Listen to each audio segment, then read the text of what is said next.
du projet et l'État s'engage à contribuer pour un montant de 4 milliards 358 millions de francs CFA et à prendre en charge tout dépassement éventuel du coût ainsi que l'ensemble des taxes, impôts et droits de douane sur tout bien et services nécessaires à la réalisation du programme.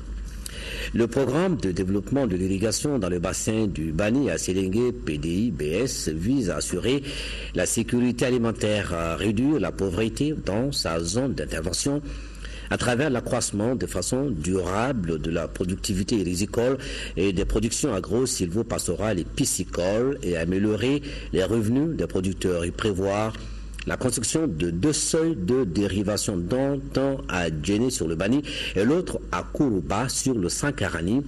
La mise en valeur de 24 540 hectares de terres rizicoles en submersion contrôlée, de 915 hectares de riziculture en double culture sous maîtrise totale de l'eau, de 6 820 hectares de bourgoutières pour le développement de l'élevage, de 554 hectares de culture maraîchère et 460 hectares de mares piscicoles. La ratification du présent projet de loi permettra l'entrée en vigueur de l'accord. 2. Les projets de texte relatifs à la ratification de l'accord de prêt signé ici à Bamako le 9 avril 2015 entre le gouvernement de la République du Mali et la Banque ouest-africaine de développement BOAD pour le financement partiel du programme de l'aménagement d'infrastructures routières structurantes. Pour assurer le financement partiel du programme d'aménagement d'infrastructures routières structurantes, le gouvernement de la République du Mali a signé le 9 avril 2015 à Bamako avec la Banque ouest-africaine de développement BOAD un accord de prêt d'un montant de 20 milliards de francs CFA.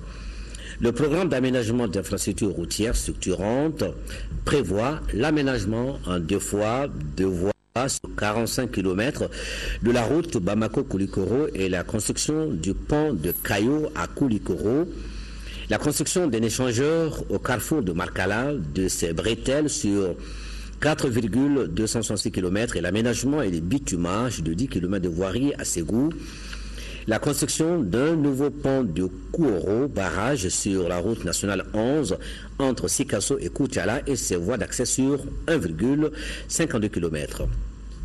La réalisation de ces travaux permettra de désengorger la circulation à la sortie de Bamako, de désenclaver les villes de Koulikoro, Sikasso, Koutiala et les quartiers de Ségou, de promouvoir les échanges et de faciliter la commercialisation et l'évacuation de la production agricole entre les villes de Bamako, Koulikoro, Sikasso, Ségou et la sous-région.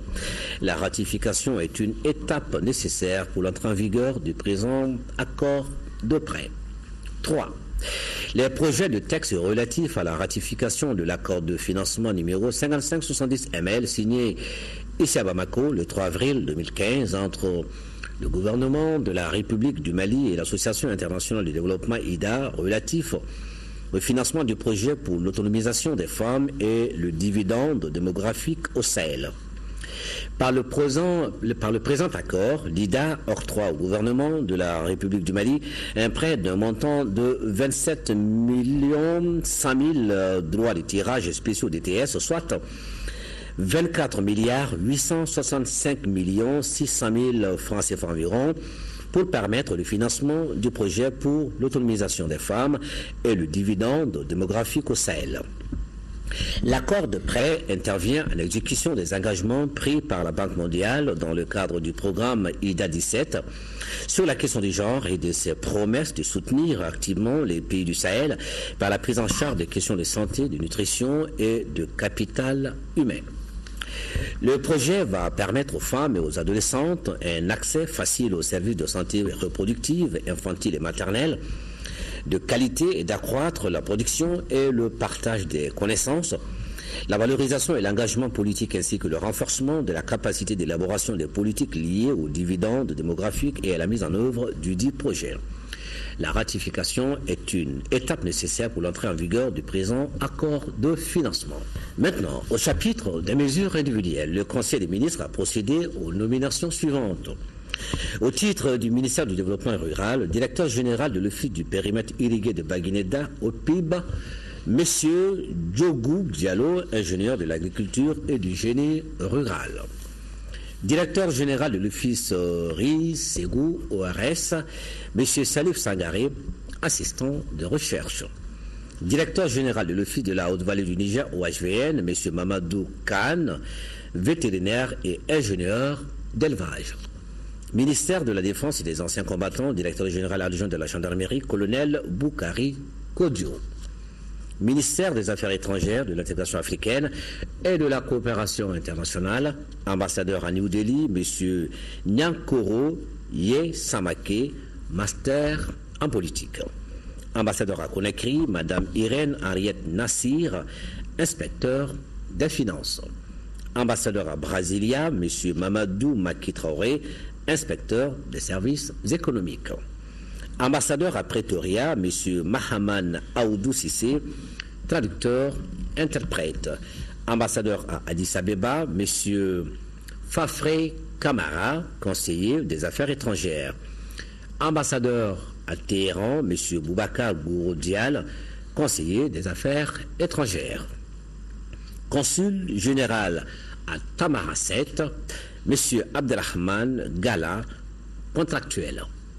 Ministère de l'économie et des finances, inspecteur en chef adjoint, Mme Diara Aminata Koulibaly, inspecteur des services économiques. Ministère de la sécurité et de la protection civile, conseiller technique.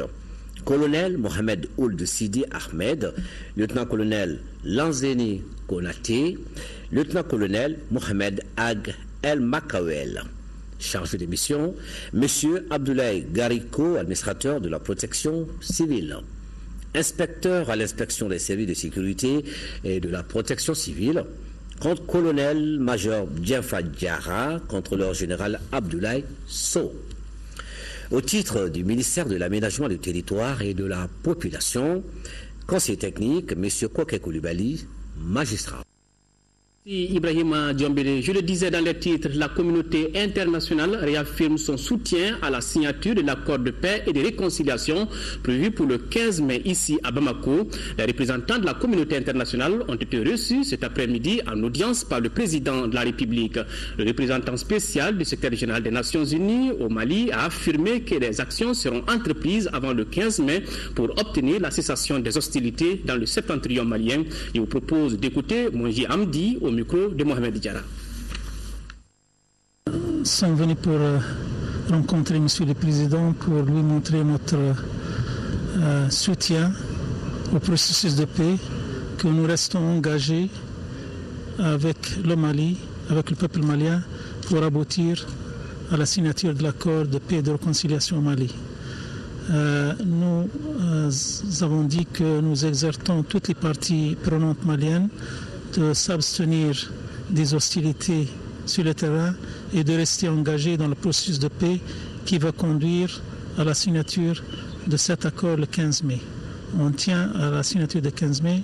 Monsieur le Président de la République a fait preuve encore une fois de l'esprit de compromis et de courage et de bonne volonté pour aller à l'avant, pour préparer dans les meilleures conditions la signature du 15. Nous allons essayer, entreprendre des efforts pour arrêter les hostilités en essayant de réunir toutes les parties prenantes à signer un accord de cessation des hostilités le plus tôt possible. Nous, communauté internationale, nous allons vers la signature du 15. Pas question, nous sommes tous d'accord que le 15, ça sera, Inch'Allah, une journée historique pour le Mali, pour la paix au Mali, pour tous les Maliens, je veux dire. Donc c'est une journée historique qu'on est tous d'accord de la maintenir. Bien évidemment, nous souhaitons que toutes les parties maliennes s'engagent à signer cet accord. C'est pour cela que nous continuons jusqu'à maintenant à entreprendre des efforts pour assurer la pleine adhésion de toutes les parties prenantes, de tous les Maliens à cet accord, pour que cet accord soit mis en œuvre par toutes les parties maliennes et bien évidemment par le soutien de toute la communauté internationale et les Nations Unies. Les Nations Unies demeurent engagées résolument pour aider le Mali, pour aider à toute action qui favorise la paix, qui favorise la cohésion sociale, qui favorise la réconciliation nationale. Donc on est là pour accompagner tous les Maliens à établir cette paix juste, durable, crédible que tout le monde attend. Autre institution, autre audience, le président du Conseil économique, social et culturel a reçu aujourd'hui les communicateurs traditionnels, les acteurs de la sauvegarde du fleuve Niger, de l'assainissement, les organisations pour la citoyenneté participative et les pharmaciens. Le compte-rendu des 5 audiences avec Salimata Ndao. La série d'audiences a commencé à 10h par celle accordée au réseau des communicateurs traditionnels du Mali, Recotrad. Nous sommes son premier partenaire. Et à ce titre, nous sommes venus au nom de l'ensemble des Nyamakala du Mali, de l'est à l'ouest, du nord au sud, Bakonanye, pour lui féliciter, et nous sommes venus pour l'accompagner et lui montrer notre disponibilité. À 10h30, la Commission nationale d'organisation du Forum international sur la sauvegarde du fleuve Niger fait son entrée dans le bureau du président. L'entretien a porté sur les activités que mène la Commission et ses ambitions. Faire en sorte que tous les acteurs intervenant dans le cadre du fleuve Niger puissent se retrouver autour d'une table pour discuter de la problématique qui menace aujourd'hui le fleuve Niger. Après la question de la sauvegarde du fleuve Niger, à 11h, Boulkasso Maïdara a échangé sur la problématique de l'assainissement avec le collectif des groupements intervenants dans ce domaine, Kojiam.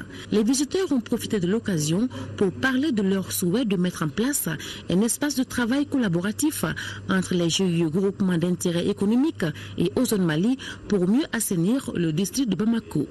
Il est 11h30 quand le réseau des organisations pour la citoyenneté participative, ROCP, est reçu par le président.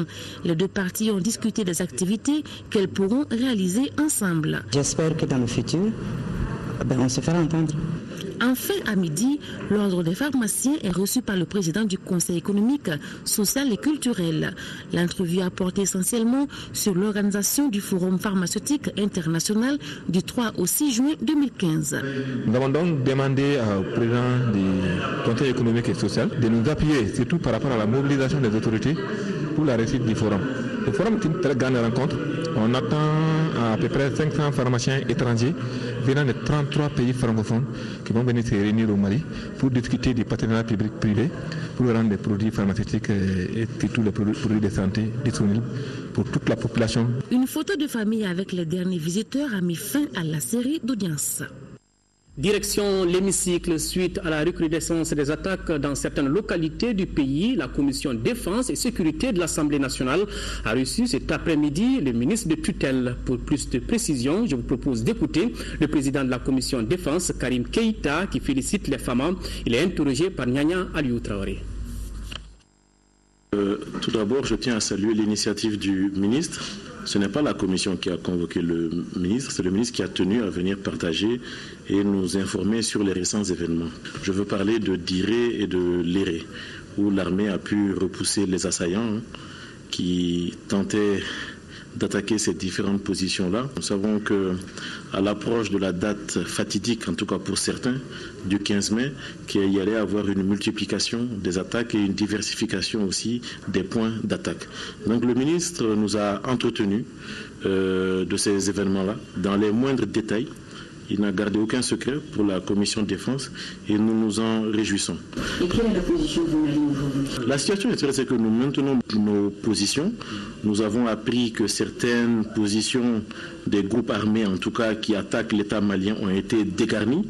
Il faut tenter certainement de récupérer alors ces positions-là et d'assurer nos services de base. C'est-à-dire qu'on puisse assurer au moins un minimum de sécurité. Dans l'ensemble, je vous dirais que ça va.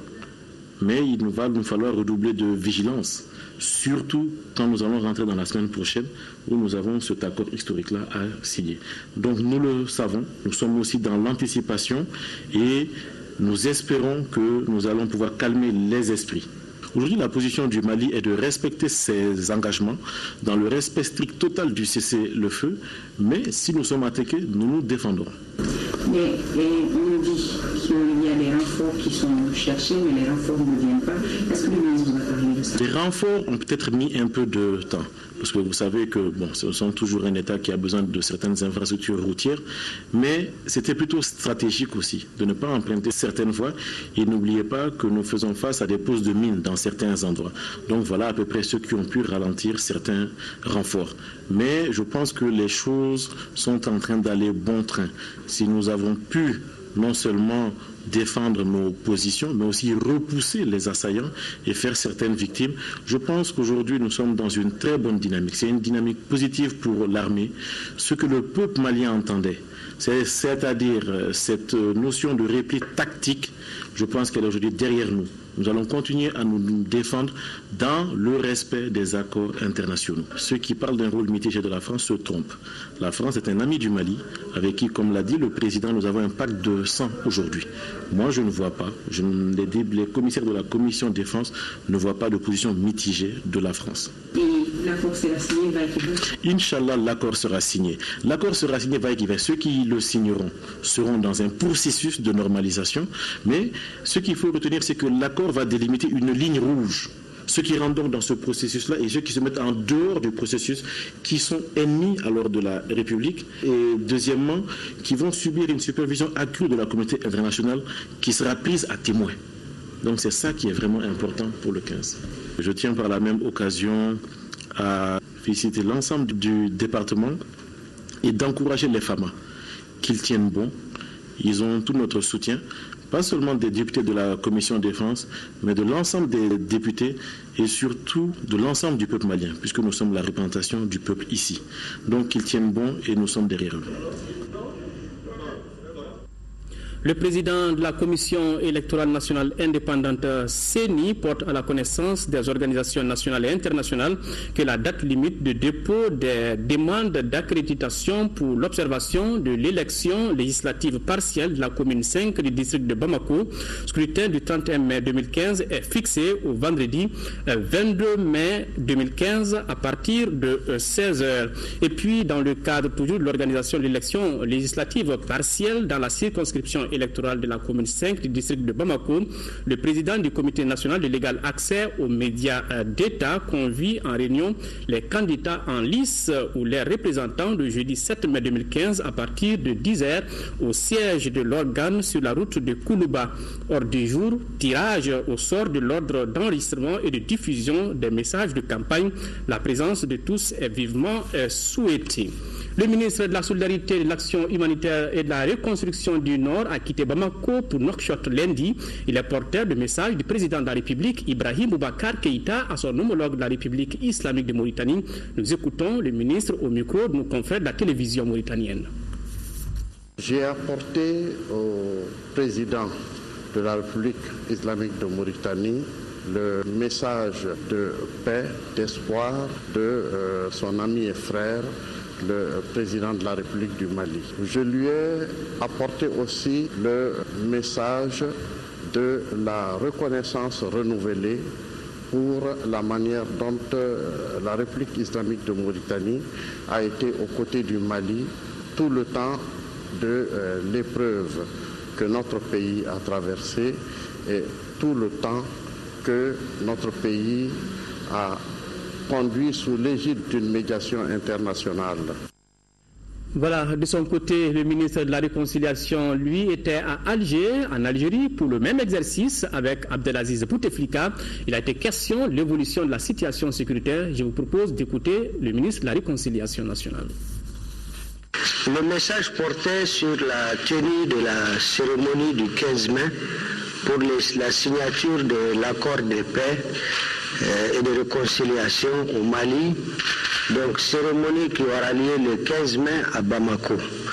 Et cette date a été fixée par toute la médiation internationale et le gouvernement malien est en train de préparer cette cérémonie qui aura bel et bien lieu le 15 mai à Bamako, Inch'Allah. Nous sommes très optimistes par rapport à la signature. Tous les messages qu'on reçoit, en tout cas toutes les parties ont exprimé leurs bonnes intentions pour leur attachement au processus de paix. Donc nous estimons que malgré qu'il y ait quelques escarmouches sur le terrain, que cela n'influencera pas l'événement du 15 mai à Bamako. Et nous pensons aussi que la solution à tous ces petits problèmes qui ont lieu sur le terrain actuellement trouveront leur solution avec la signature du 15 mai.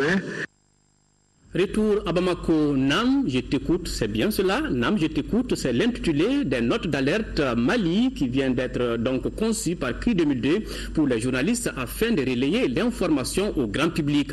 Le document est dédié à la réconciliation nationale à quelques jours de la signature de l'accord de paix. Il a été remis aux journalistes aujourd'hui au cours d'une conférence de presse. On fait le point avec Sira Bakili.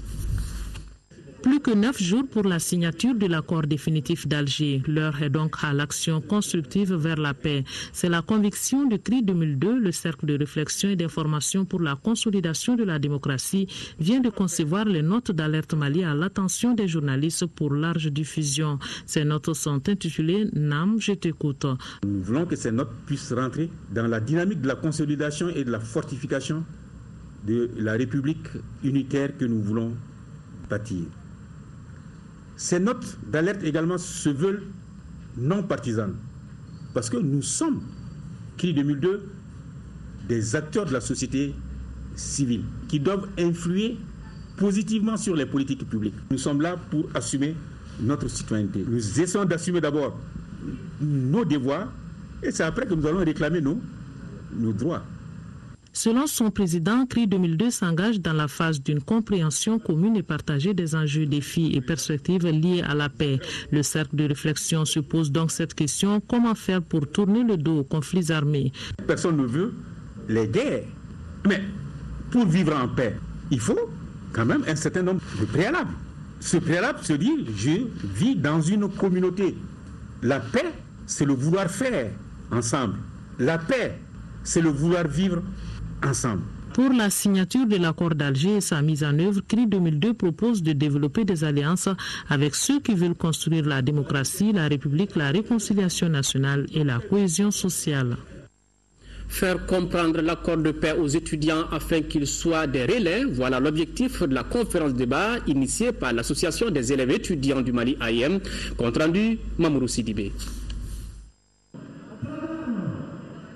En organisant cette conférence débat autour de l'accord de paix au Mali, le bureau de la coordination de l'Association des élèves et étudiants du Mali a voulu que chaque étudiant soit un relais pour une large diffusion du document. La conférence s'est très bien passée, à travers laquelle on a su qu'il est bon d'avoir un accord à paraphère, qu'il n'y a pas un accord, et surtout le contenu. Dans son exposé, le conférencier a fait une mise au point sur l'accord, le préaccord et le projet d'accord. Pour Baba Berté, il faut éviter l'intoxication et la désinformation qui peuvent être préjudiciables à notre idéal. Le gouvernement est animé d'une volonté de bien faire.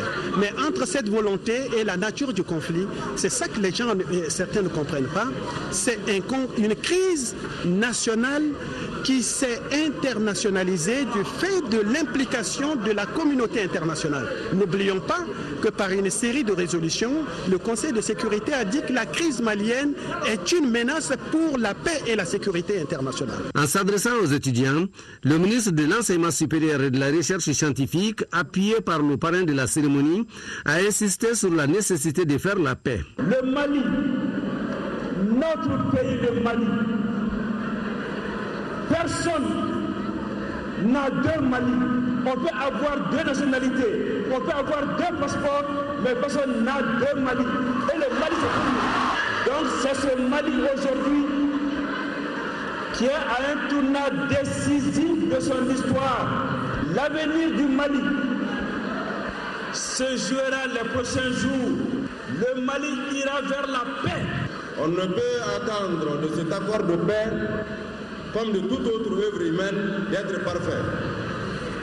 Mais nous devons soutenir cet accord parce qu'il donne la meilleure chance à notre pays de reprendre son souffle et de mettre fin aux atrocités de la guerre et du terrorisme. Pour témoigner de leur attachement à la paix, les participants ont entonné l'hymne national du Mali à l'ouverture des travaux de cette conférence. Et puis le Conseil régional de Gao exprime son soutien à l'accord de paix pour un règlement définitif de la crise qui a fortement secoué le nord du Mali. Le Conseil demande à l'ensemble des communautés de se mobiliser pour la signature du dit document. En 5e région, le collectif des ressortissants du Nord coréen, Antenne de Mopti, la société civile, la jeunesse ont organisé une marche de soutien pour accompagner l'accord. La marche donc est partie du terrain Gangal de Mopti et s'est achevée au niveau du gouvernorat. On retrouve le compte rendu de Mahamar Ibrahim Touré.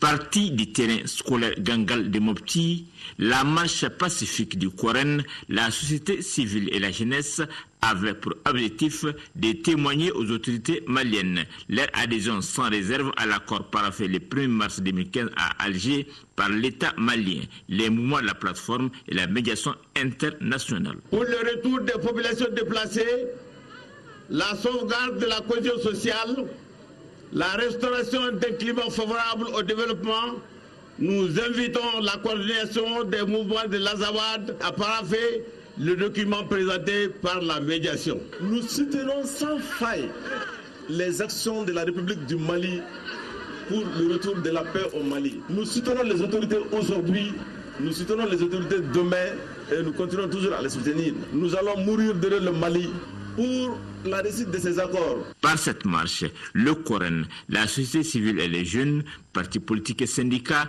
soutiennent tous les acteurs qui participent à la recherche de solutions durables aux crises répétitives que connaît le pays. L'antenne Coran de Mopti n'a jamais été à la traîne chaque fois qu'il s'est agi de soutenir l'action du gouvernement pour le retour de la paix définitive. Soyez rassurés que les différents messages portés ce matin devant nous seront transmis aux autorités et plus d'autorités. Le Coran a également remercié le public sorti massivement malgré les occupations pour manifester leur attachement à un Mali uni et indivisible. Suite à la profanation de la tombe du Saint Sékou Amadou à Amdalaï dans la région de Mopti, le groupement des leaders spirituels musulmans du Mali condamne avec la dernière rigueur cet acte odieux et barbare et demande aux autorités de sécuriser ces mausolées, symboles très forts pour la Oumma islamique. Et puis l'association des ressortissants du cercle de Direi Kaini et Tchega condamne l'attaque perpétrée le 2 mai contre la ville de Direi.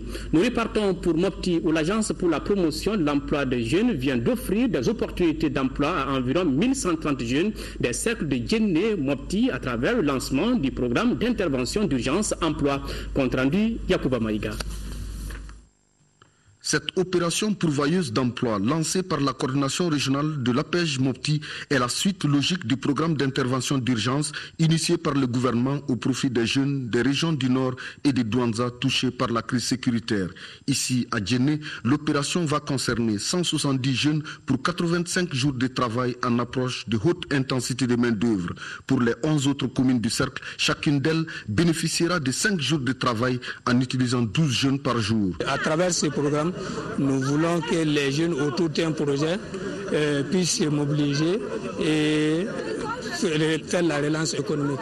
La même opération va concerner le cercle de Mopti qui devra utiliser 300 jeunes au bout de 23 000 journées de travail. Nous viendrons faire notre devoir à notre place. Donc il faut que nous nous engageons pour beaucoup d'actions de citoyenneté. Je voudrais demander aux jeunes de faire en sorte que cette activité puisse être une réussite. C'est en cela que les jeunes vont prouver en tout cas leur valeur intrinsèque. À noter que les distributions directes totales en termes d'indemnités journalières allouées aux jeunes des deux cercles s'élèvent à 13 millions de francs CFA. À cela s'ajoutent des matériels et équipements d'assainissement mis à leur disposition par l'APEJ. Les travaux d'entretien courant des routes de la région de Ségou ont été lancés officiellement hier mardi. Les travaux qui durent 8 mois coûteront près de 3 milliards de francs CFA. La cérémonie de lancement a été présidée par le gouverneur de région, compte rendu Kandesila. Premier coup de lame du gouverneur Tcherno Bakar Sissé et s'est ainsi lancé les travaux d'entretien routier de la région de Ségou. Ces travaux, qui vont durer 8 mois, concernent entre autres les routes nationales 6, 12, 13, 32 et la RN 33, reliant Ségou à Nyono en passant par Markala. Le parcours de ce tronçon lent de 110 km demeure aujourd'hui un véritable parcours de combattants. Tel qu'élaboré par la direction régionale des routes, couvre un linéaire total de 2125 km, sur lesquels il y a 633 km de routes revêtues. Le montant total du programme est de 2 886 102 033 francs CFA. Pour le gouverneur de Ségou, ces travaux d'entretien courant émanent de la volonté des autorités d'offrir aux citoyens les conditions requises et de qualité pour un développement harmonieux, convaincu que la route est la voie de l'avenir. Au constat des immenses efforts consentis par le gouvernement, comme l'attestent les montants des marchés, je voudrais inviter tous les acteurs, chacun en ce qui le concerne, à la rigueur absolue dans la réalisation des travaux d'entretien routier au profit d'une région à grand poids économique comme celle de Ségou. Auparavant, au nom des citoyens, le deuxième adjoint au maire de Ségou, Nafégué Goïta, avait souligné l'espoir que suscite la présente cérémonie.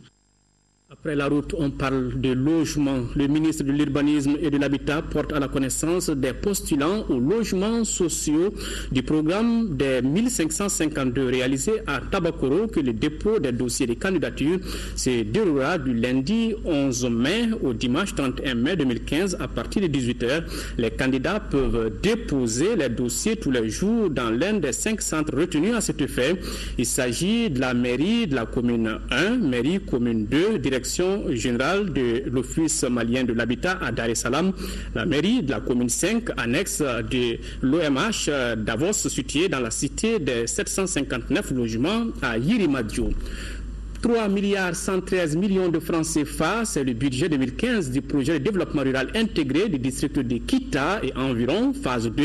Il a été adopté ce mercredi lors de la première session de son comité de pilotage. Au cours de cette même session, les membres du comité ont analysé et adopté le rapport d'activité 2014. L'événement s'est déroulé en présence des autorités locales et régionales, envoyés spéciaux à Kita, Djeli Magan Diabaté et Mamari Kone. Le projet de développement rural intégré de Kita est environ une phase finie, une autre commence sous le sigle PEDRIC 2. En effet, cette phase 2 aura achevé la construction d'ouvrages déjà enclenchés en phase 1.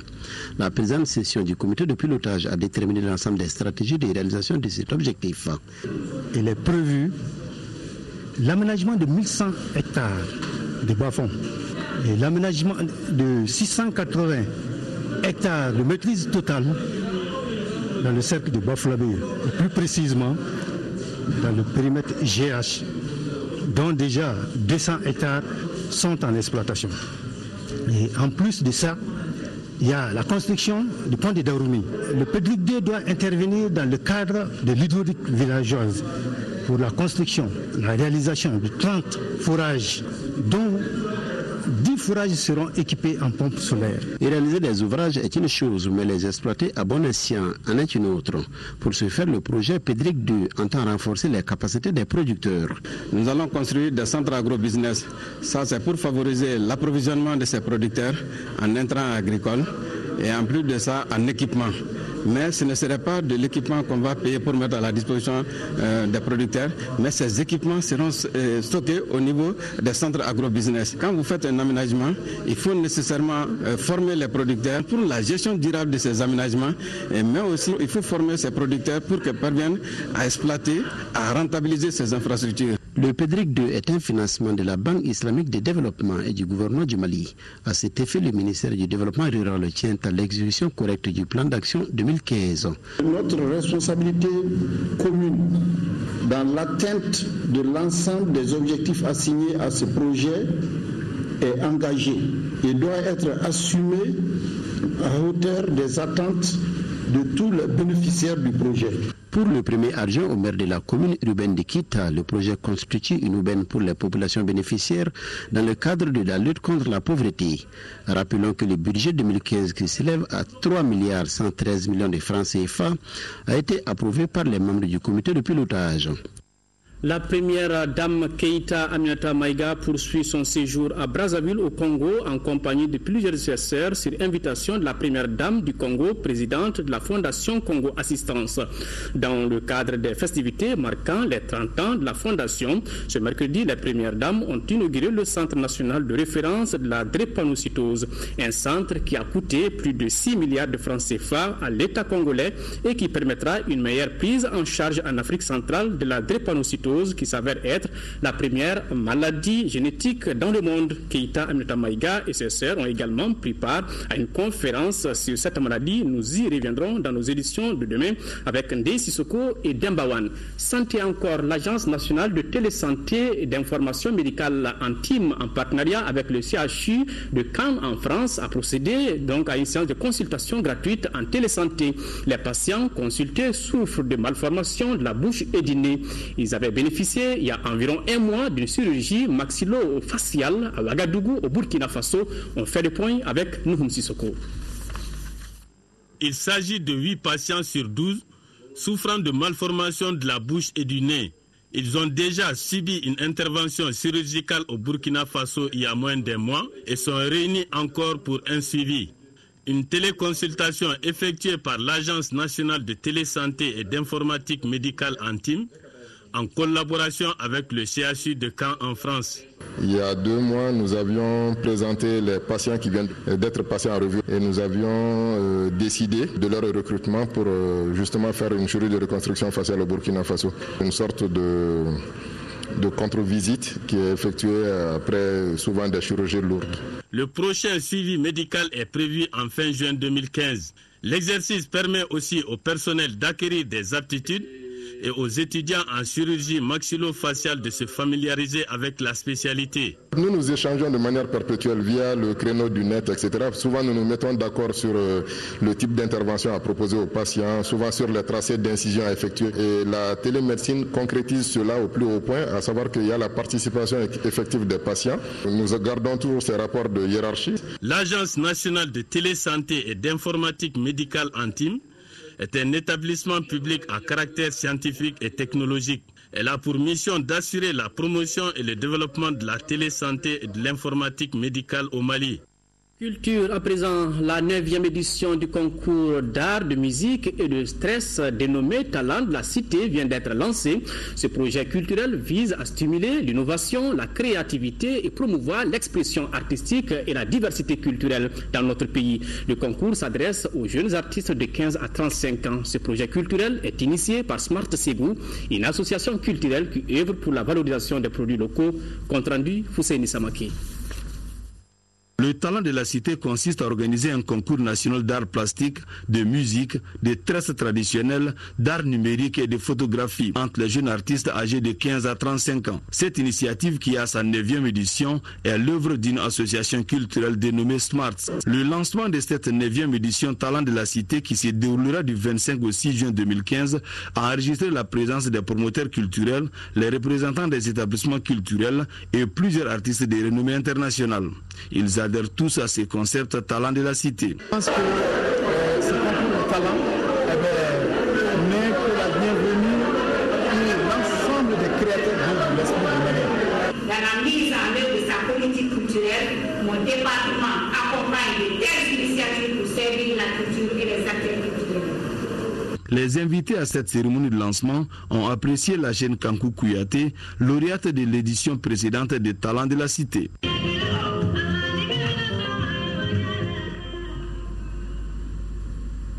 Page noire de cette édition, la rédaction du bi-hebdomadaire 22 septembre, le personnel de la Somako Sarl et la grande famille de la presse malienne ont le regret d'annoncer le décès de Pierre Faux Medjo, journaliste, par suite d'une longue maladie, le lundi 4 mai à l'âge de 64 ans. Les dates de levée du corps et de rapatriement vers son Cameroun natal feront l'objet de communiqués ultérieurs. Que son âme repose en paix.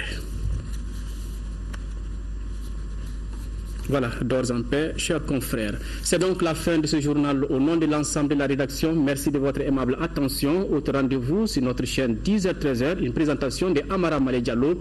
Au revoir, je vous retrouve demain pour les éditions du soir. Qu'Allah bénisse le Mali.